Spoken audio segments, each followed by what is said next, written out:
did you know that there is a built-in feature that will enable you to have your iPad read to you?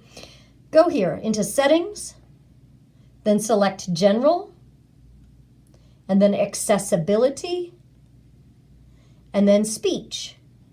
And your speak selection will be toggled off. You want to toggle it on, and then anything that you select, any text that you can select, can now be read to you. So I'm going to go into my notes, and I'm going to select that sentence. And then now that we've enabled that setting, I now have the option to say speak.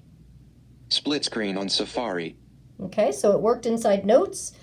And let's go into Safari and see if it works there. We'll go there.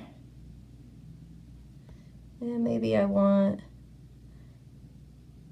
that read to me. Now I can say speak. WEB leaders. The themes are. Apparently when it's all capital letters, it reads the letters to you. But now you know.